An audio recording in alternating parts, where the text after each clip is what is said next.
తెలంగాణ రాజకీయాల్లో కీలక పరిణామం చోటు చేసుకుంది. పరువు పోక మునిపే మన ప్రవర్తనతో మన పనితో దాన్ని కాపాడుకునే ప్రయత్నం చేద్దామనే ఒక ఆలోచనతో తెలంగాణ రాష్ట్ర ప్రభుత్వంతో పాటుగా పార్టీ ఫిరాయించిన 10 మంది ఎమ్మెల్యేలు సిద్ధమయ్యారట. ఎలాగో సుప్రీంకోర్టులో విచారణ జరుగుతోంది. సుప్రీంకోర్టులో ఎప్పటికప్పుడు ఈ విషయంపైన చాలా సీరియస్గా బీఆర్ఎస్ ముందుకు వెళ్తోంది. ఇటు స్పీకర్ కూడా ఇప్పటికే ఆ 10 మంది ఎమ్మెల్యేలకు నోటీసులు కూడా జారీ చేశారు. దాంట్లో ప్రప్రథమంగా అందరికంటే ఎక్కువగా ఎఫెక్ట్ అయ్యేటువంటి the most affected person ఎవరనంటే Danam Nagender. So ఇప్పుడు ఈ 10 మంది ఎమ్మెల్యేలు అందరూ కూడా నిన్న ముఖ్యమంత్రి రేవంత్ రెడ్డితో భేటీ అయ్యారట. స్పీకర్ నోటీస్ ఇచ్చిన నేపథ్యంలోనే ఈ భేటీకి ప్రాధాన్యత సంతరించుకుంది.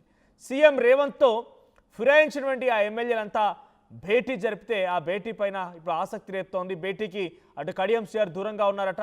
రాజీనామా చేసేందుకు దానం నాగేందర్ సిద్ధమయ్యాడట. ఎలాగైనా సరే ఈ 10 మంది ఎమ్మెల్యేలలో కడియం శ్రీహరి, దానం నాగేందర్, తెల్లం వెంకట్రావు, తర్వాత Gadwal Bandla Krishnamohan Reddy, Patancheru MLA Gudem Mahipal Reddy, Jagtial MLA Jagtial MLA Sanjay, ఆ తర్వాత అటు రాజేంద్ర నగర్ ప్రకాష్ గౌడ్, ఇలా చూసుకుంటూ పోతే 10 మంది ఎమ్మెల్యేలు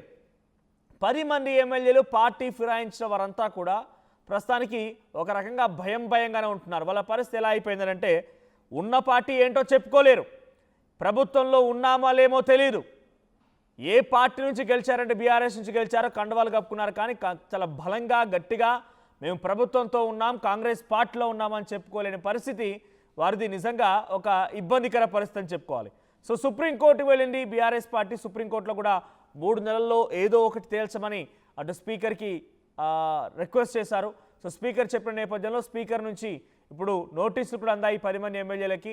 సో వీళ్ళంతా కూడా the most affected పర్సన్లో Danam Nagender ఉన్నారు. 10 మంది ఎమ్మెల్యేలంతా కూడా ప్రస్తుతానికి వారంతా ఇబ్బందులు పడుతున్నారు. సో పరువు పోయి మామంతా కూడా మాపై వేటుబడి మా పరువులు కోల్పోయి పరువు పోయే కంటే ముందే ఏదో రకంగా మేము కూడా రాజీనామా చేద్దామనే ఆలోచనతో ఉన్నారట. సో ముఖ్యంగా Danam Nagender already BRS party తరఫున ఖైరతాబాద్ ఎమ్మెల్యే గెలుపొంది అటు మళ్ళీ కాంగ్రెస్లో చేరిపోయి కాంగ్రెస్ తరఫున సికింద్రాబాద్ ఎంపీగా పోటీ చేశారు.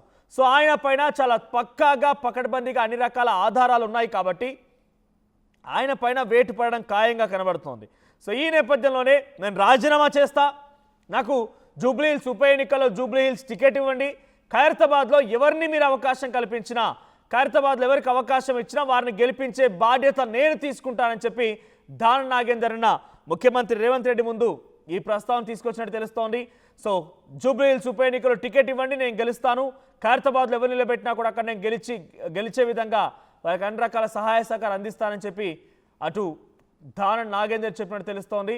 సో అటు BRS party working president KTR కూడా త్వరలోనే జిల్లాల పర్యటన చేయబోతున్నారు. చాలా బలంగా గట్టిగా చెప్తూ ఉన్నారు, ఎలాగైనా సరే తెలంగాణ రాష్ట్రంలో 10 నియోజకవర్గాల్లో ఉప ఎన్నిక రాబోతోంది అని చెప్తున్నారు ఆయన. సో ఉప ఎన్నికల కోసం మేము సిద్ధమయ్యాం, పర్యటన కూడా సిద్ధం చేసుకుంటాం అన్న రకంగా వారంతా ప్రయత్నాలు చేస్తూనే ఉన్నారు. సో ఒకవైపు బీఆర్ఎస్ పార్టీ ప్రయత్నాలు, సుప్రీంకోర్టు ఆదేశాలు, స్పీకర్ నోటీసులు ఇవన్నీ కూడా ఆ 10 మంది ఎమ్మెల్యేలని భయభ్రాంతకు గురి చేశాయి. అందుకే వారిలో ముఖ్యంగా దానం నాగేందర్ లాంటి వాళ్ళు రాజీనామా చేసి మరి ఎన్నికలకు దిగాలని చూస్తున్నారట. సో చాలామంది 10 మంది ఎమ్మెల్యేలు ఒక వర్షం కూడా ఈ రకంగానే కనబడుతోంది. 10 మంది కూడా మేము రాజీనామా చేస్తాం, మళ్ళీ బరిలోకి దిగుదామని ఒక ఆలోచనతో ఉన్నారట. కడియం శ్రీహరి, తెల్లం వెంకట్రావు, దానం నాగేందర్, గూడెం మహిపాల్ రెడ్డి, బండ్ల కృష్ణమోహన్ రెడ్డి, అటు జగిత్యాల ఎమ్మెల్యే సంజయ్, షేర్లింగంపల్లి ఎమ్మెల్యే అరకపూడి గాంధీ, ప్రకాష్ గౌడ్, కాల యాదయ్య. సో వీళ్ళంతా కూడా 10 మంది పార్టీ ఫిరాయించారు. 10 మంది పైన ఇప్పుడు నోటీసులు సర్వ్ చేసిన నేపథ్యంలో చాలా ఉత్కంఠ రేపుతోంది.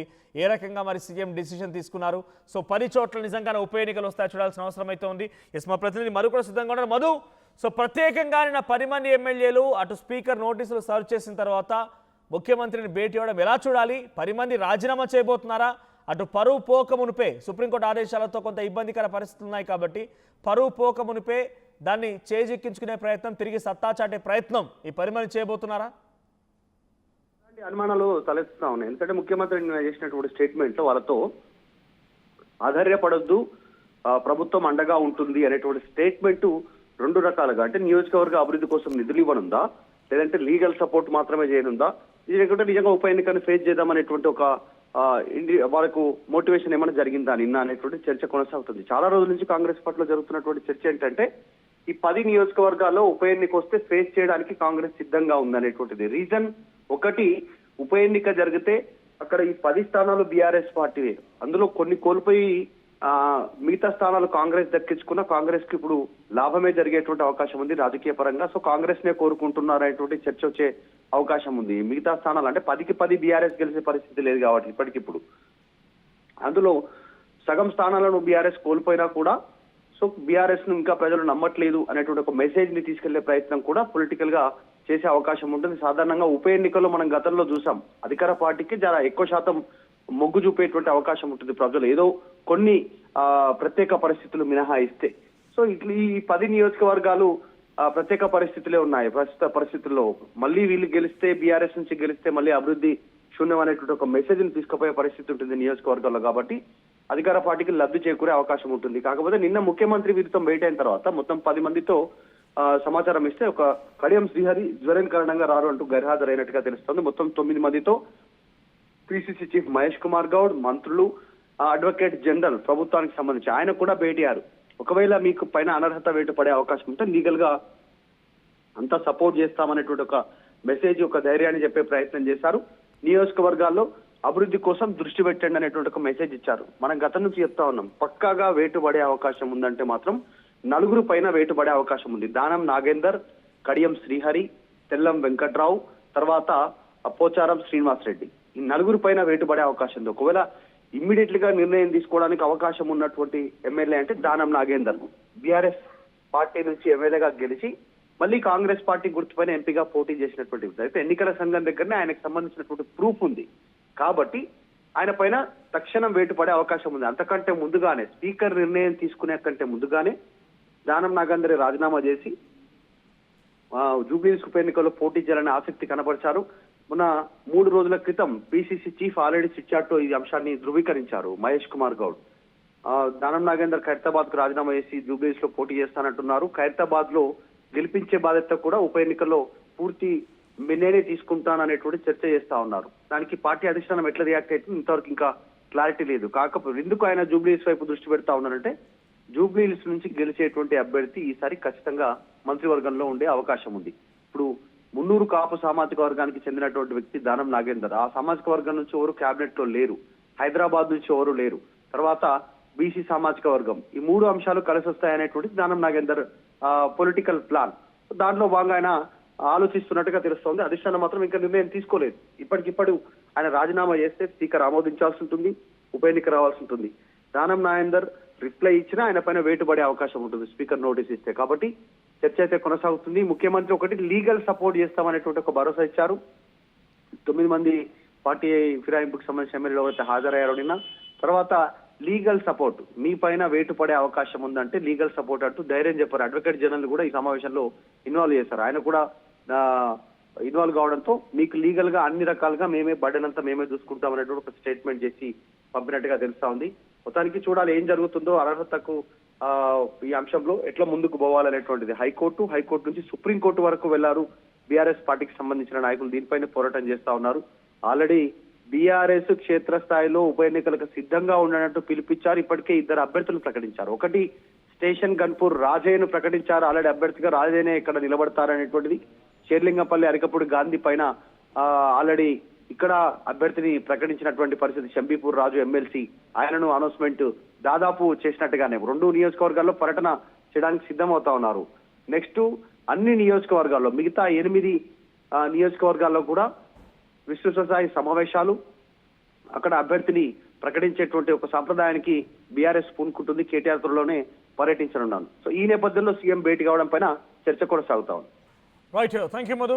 సో మొత్తం మీద నిన్న 10 మంది పార్టీ ఫిరాయించిన ఎమ్మెల్యేల నుంచి 9 మంది ముఖ్యమంత్రి రేవంత్ రెడ్డితో హాజరయ్యారు. కడియం శ్రీహరి వివిధ కారణాల చేత ఆయన హాజరుగానట్టు తెలుస్తోంది.